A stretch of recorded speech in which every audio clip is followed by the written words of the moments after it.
Acabó de finalizar el Congreso de la Salud Cardiovascular realizado en Málaga, España. En dicho congreso hubo varias mesas de discusión sobre temas cardiovasculares polémicos que me voy a permitir reseñarlas en el transcurso de este video. Primer punto de discusión: disfunción ventricular y cardiopatía isquémica. Se hizo una reseña de dos estudios, el estudio Stitch y el estudio Revived.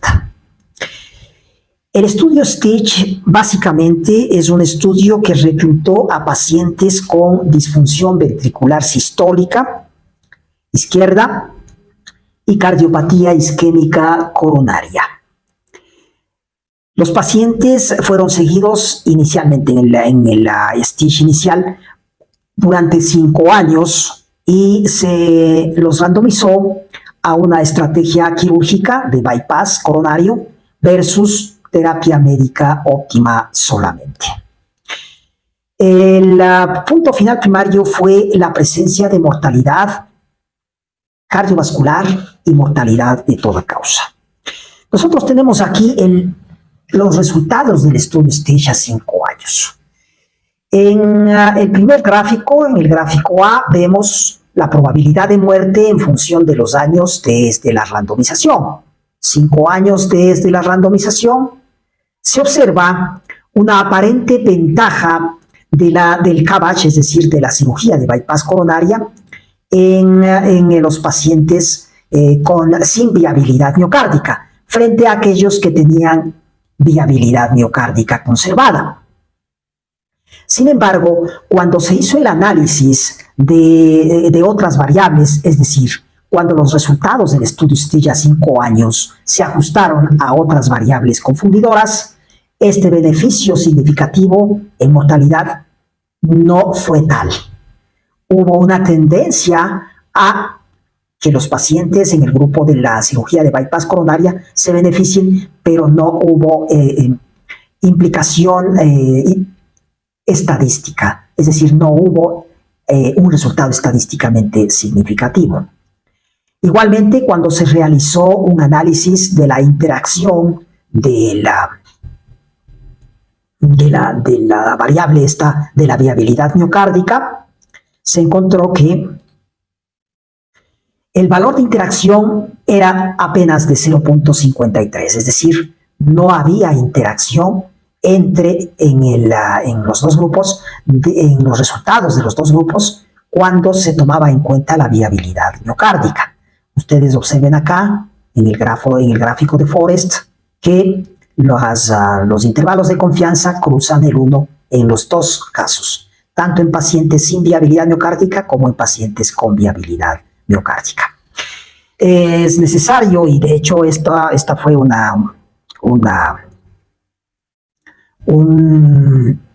punto que se discutió.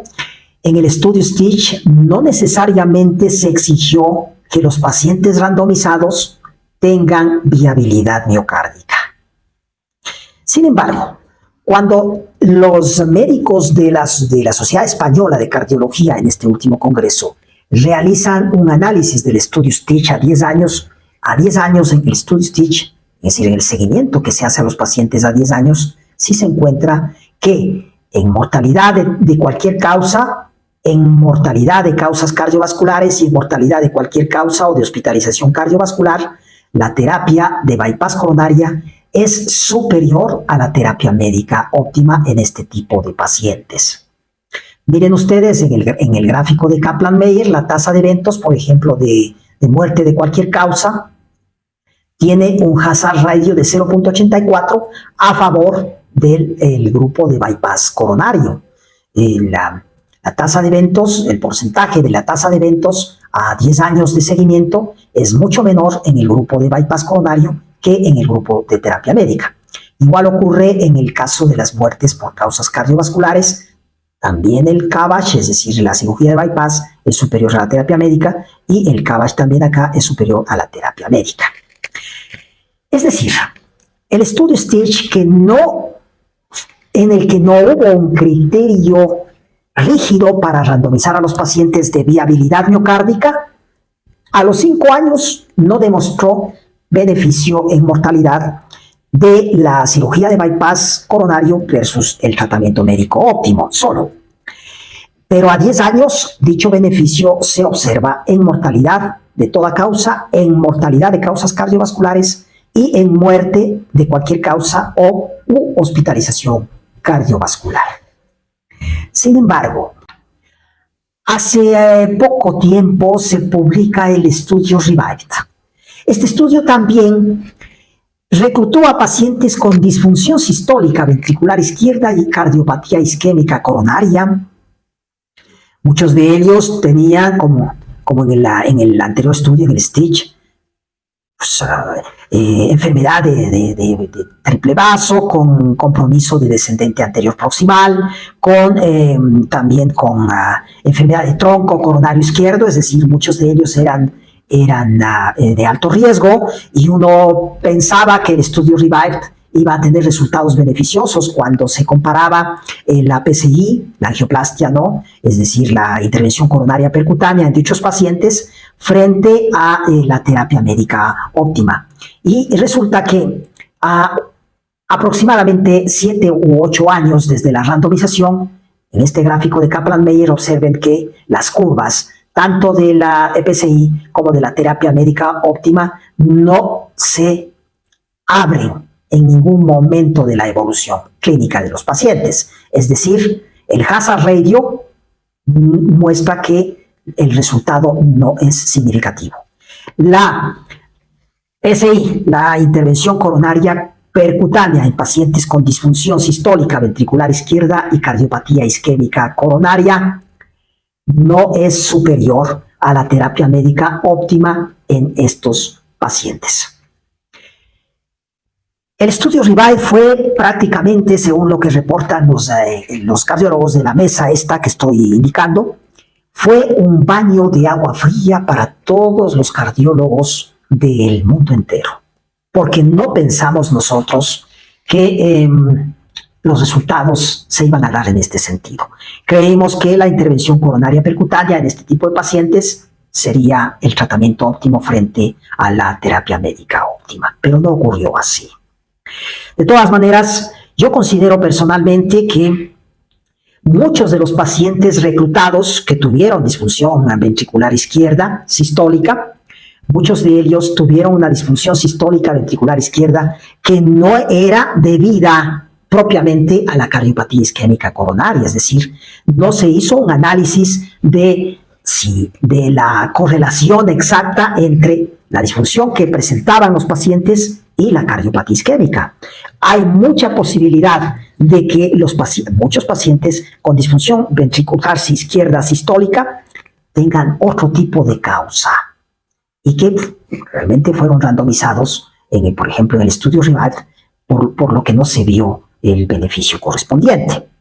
De todas maneras, otra de las críticas que se hizo al estudio REVIVED fue el hecho de que utilizaron scores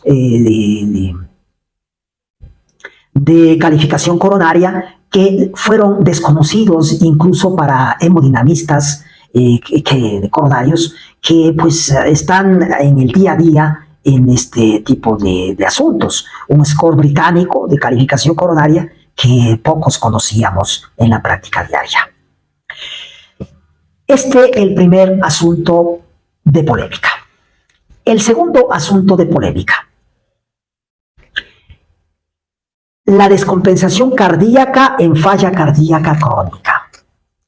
Primero, la pregunta que se hicieron fue determinar cuándo el cardiólogo puede considerar que el paciente con falla cardíaca crónica está empezando a descompensarse. Y la mayor parte de expertos en esa mesa sugirió que el uso de la NT-proBNP, es decir, la monitorización secuencial del NT-proBNP en un paciente de este tipo, es muy útil para determinar la posibilidad, el riesgo de una posible descompensación cardíaca.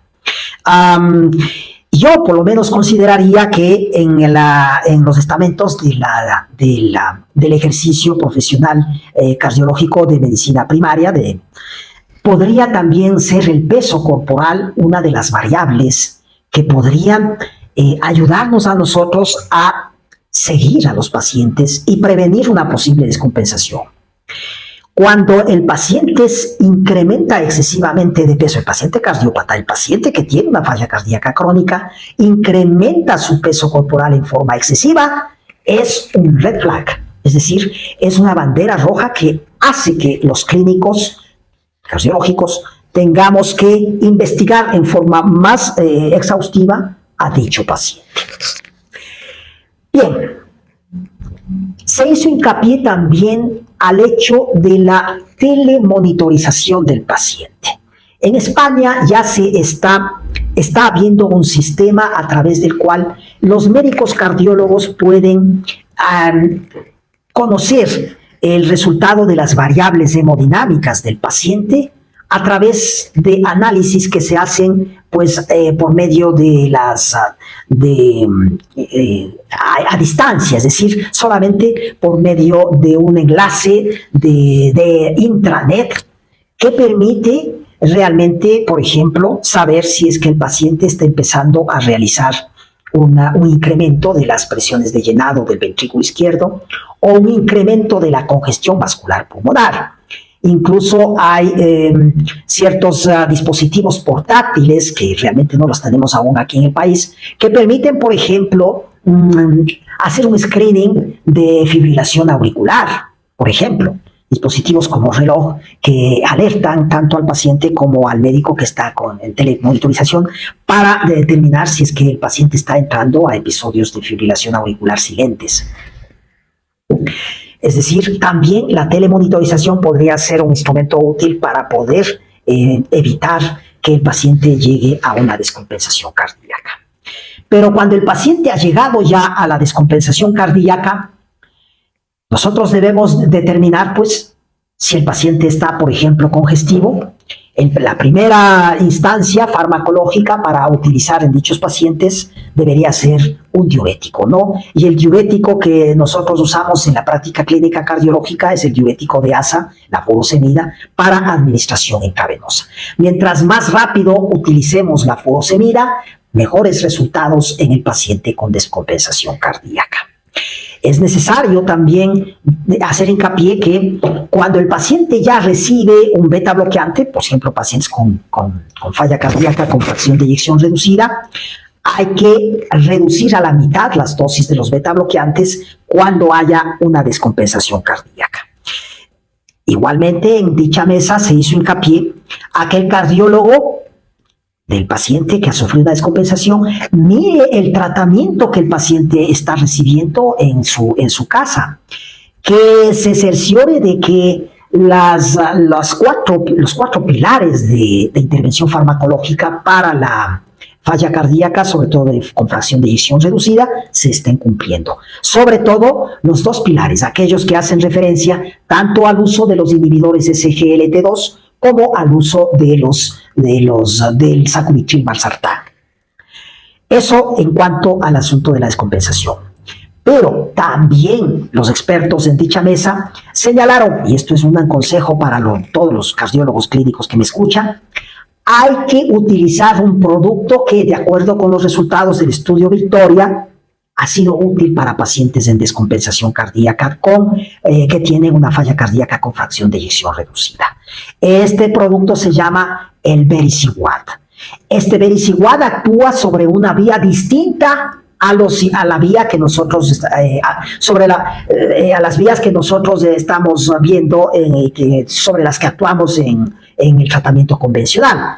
Este Vericiguat actúa sobre la guanilato ciclasa dentro de la célula miocárdica para producir un incremento del GMP cíclico y, por lo tanto, vasodilatación en las arterias. Esta vasodilatación puede generar también una mejoría de la descompensación de la falla cardíaca. Y hay que considerar que, evidentemente, Este vericiguat no tiene efectos hemodinámicos. A pesar de ser un fármaco vasodilatador, sin embargo, no ocasiona hipotensión arterial. Vericiguat hay que tomarlo, hay que tenerlo cuidado de su administración, hay que tener cuidado de su administración en pacientes que están recibiendo nitratos de acción prolongada, sobre todo para alivio de angina de pecho, y también en pacientes que usan en forma constante o quizás esporádica los inhibidores de la fosfodiesterasa, como por ejemplo el sildenafil o vardenafil o el tadalafil, que son útiles para manejar la disfunción eréctil. Hay que tener cuidado, es decir, hay que suprimir tanto los nitratos de acción prolongada como los inhibidores de la fosfodiesterasa antes de ingresar al vericiguat. Otra ventaja adicional de la adición de vericiguat, según reportan los cardiólogos de la mesa, es que puede utilizarse aún en pacientes con aclaramientos de creatinina de 15 o más mililitros por minuto, es decir, con aclaramientos de creatinina en el rango casi de la insuficiencia renal crónica en estadio 5. Bien, dos problemas, y esto también se hizo hincapié en la mesa que discutió este tema, dos problemas se presentan en el paciente con falla cardíaca en forma muy frecuente. El primer problema es la hipotensión arterial. Si es que este problema se presenta, debemos desescalar el tratamiento de falla cardíaca, empezando por aquellos fármacos que tienen poca o ninguna evidencia científica de beneficio en pacientes con falla cardíaca y fracción de eyección reducida, por ejemplo. Ir desescalando la terapia hasta que el paciente pueda realmente resolver su problema de hipotensión arterial. Otro problema que frecuentemente vemos en la práctica cuando estamos tratando a pacientes con descompensación es la presencia de una falla renal aguda.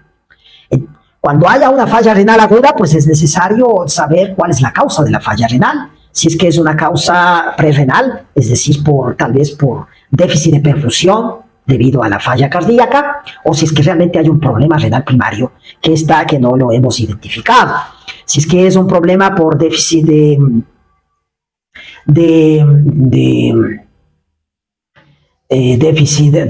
perfusión a nivel renal, pues tendríamos que mejorar un poquito la bomba cardíaca, mejorar la fracción de eyección ventricular izquierda, mejorar el gasto cardíaco con medidas farmacológicas adecuadas. ¿Qué otra cosa más dentro de la mesa? Creo que ningún otro aspecto más importante. Otra mesa que discutió un tema importante y también polémico se refirió a la cardiología del deporte. Una de las preguntas que se hicieron los expertos en esto fue, por ejemplo, cuando un paciente que no es deportista habitual, que no es deportista de alto rendimiento, etcétera, se acerca a la consulta del médico cardiólogo y le pregunta: doctor, yo quiero hacer desde mañana o desde pasado mañana deporte, pero yo necesito saber si realmente yo puedo hacer deporte y no tengo ningún riesgo de muerte súbita o de algún efecto adverso del deporte. Y entonces se le averiguó a uno de los expertos sobre qué examen es necesario solicitar para tener la seguridad de que el paciente no hará ningún efecto adverso del deporte. El deporte sabemos que es muy útil para prevenir eventos cardiovasculares. Es decir, nosotros como cardiólogos estamos indicando que el deporte es útil, pero hay ocasiones en que en determinados pacientes que tienen alguna anomalía cardíaca, el deporte puede resultar muy nocivo, al punto de que puede ocasionar muerte súbita. Nosotros hemos presenciado casos de muertes súbitas en deportistas de élite que están entrenando continuamente y que de repente, pues por ejemplo en el fútbol, se caen y resulta que no se han desmayado, sino que han fallecido. Entonces, vuelvo a la pregunta. El electrocardiograma es una herramienta vital para este tipo de paciente, para el paciente que va a hacer deporte en forma regular. Pero cuando un deportista de élite, un deportista de alto rendimiento, acude al cardiólogo a averiguar qué exámenes necesita realizarse para poder determinar que está seguro de que no va a tener ningún efecto adverso del deporte. El examen ideal de imagen es el ecocardiograma. Es decir, en este tipo de pacientes, deportistas ya de alto rendimiento, deportistas másters, el electro y el ecocardiograma son los exámenes ideales. Hay ocasiones en que el paciente un deportista viene con quejas, por ejemplo, de dolores en el pecho cuando hace deporte, etc.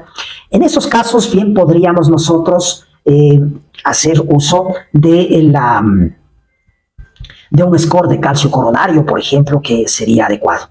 En el caso de que el deportista tenga antecedentes familiares de miocardiopatías, sobre todo cardiomiopatía hipertrófica, habrá que solicitar en ese tipo de paciente la imagen de resonancia magnética cardíaca, que nos va a permitir realmente dilucidar con mucha profundidad si es que el paciente presenta o no anomalías o miocardiopatías como de este tipo. Quizás el aspecto más importante, el punto más importante de esta mesa de discusión fue aquel que señaló que una de las falencias de los médicos cardiólogos y en general de los médicos que están tratando con deportistas o con personas que requieren ayuda cardiológica es que damos prescripciones generalistas sobre actividad física. Señor o señora, realice 30 minutitos de caminata diaria de actividad moderada, a paso regular, y nada más. Y ese consejo lo extendemos a todos los pacientes. No. Es imprescindible que la prescripción de actividad física se haga como se hace la prescripción de un fármaco. Dosis, tiempo, forma, etc. Es decir, ¿qué tipo de actividad, cuántos minutos de actividad necesita una persona determinada? Es decir, que se adapte la prescripción a un paciente determinado. Dosis, que sería pues cuántos minutos tiene que hacer de actividad, qué tipo de actividad física exactamente requiere hacer ese individuo particular, ese individuo concreto, durante cuánto tiempo tiene que hacerse. Es decir, en las recetas tiene que haber esa información. Pero para ello, primero, se requiere que el cardiólogo tenga formación acerca de entrenamiento deportivo. Y si no tiene formación de entrenamiento deportivo, hay que utilizar a la persona a un entrenador físico profesional. Hay que trabajar en equipo. Cardiólogos o internistas o médicos de familia con el entrenador profesional en los propios centros, en las propias clínicas, hospitales, etc., para que se haga una prescripción individualizada de actividad física en pacientes cardiológicos o en pacientes que van a consultar sobre la actividad deportiva que ellos piensan realizar, o incluso sobre aquellos pacientes que ya son deportistas másters o deportistas de alto rendimiento. Otra de las mesas de este Congreso de Málaga, que acabó de finalizar hace 2 o 3 días, es la hipertensión arterial refractaria. En la mesa de discusión iniciaron con la definición de hipertensión arterial refractaria. ¿Qué es la hipertensión arterial refractaria? Definieron la hipertensión arterial refractaria como la presencia de una presión arterial mayor de 140-90 milímetros de mercurio cuando el paciente ha usado 3 antihipertensivos, incluido un diurético. Allí se habla de que el paciente está frente a una hipertensión arterial refractaria.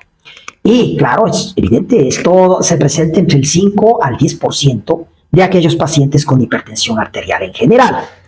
En la mesa se señaló que muchos pacientes con aparente hipertensión arterial refractaria no son tales, sino que simplemente no toman la medicación ni siguen los consejos de estilo de vida, como por ejemplo la reducción del consumo de sal, etcétera, los pacientes. Entonces, si es necesario que el médico investigue si realmente se está cumpliendo a rajatabla la prescripción farmacológica y también en los consejos de estilo de vida, porque puede haber una pseudohipertensión arterial refractaria.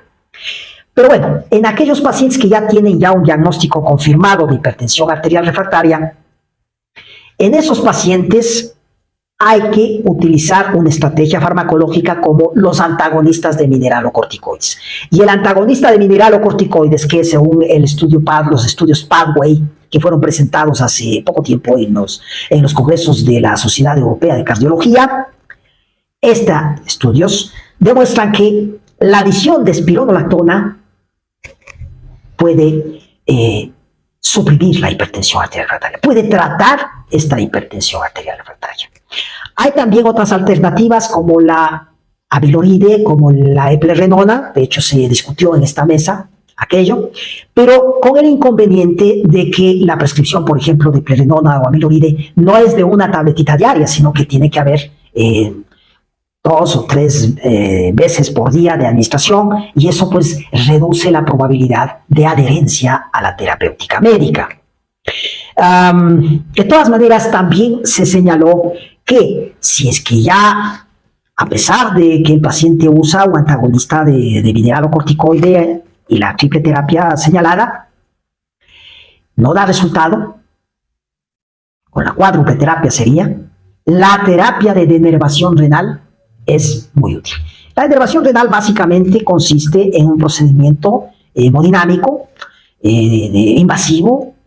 Los hemodinamistas, cardiólogos, ingresan con un catéter a la arteria renal para realizar una desconexión de las terminales simpáticos en dicha arteria. De todas maneras, la terapia de denervación renal, que ha sido, que ha dado buenos resultados en estos últimos años, y que en el estudio Simplicity, esta terapia requiere primero una curva de aprendizaje. Requiere experiencia también por parte del hemodinamista que hace este tipo, porque son procedimientos invasivos. Entonces, sí necesitamos también hacer un estándar del procedimiento de denervación renal, porque en muchos centros cardiológicos se usan diferentes metodologías para realizar la denervación renal. Entonces, no se puede comparar metodologías diversas porque van a dar resultados distintos. Hay que hacer una estandarización del procedimiento de denervación renal, no solamente en cuanto a procedimiento propiamente dicho, sino también al uso de los catéteres, de los tipos de catéteres que hay que hacer. Y hay que poner también como requerimiento mínimo un número de procedimientos que el cardiólogo debe haber realizado para que se califique como un cardiólogo idóneo para la realización de la terapia de denervación renal.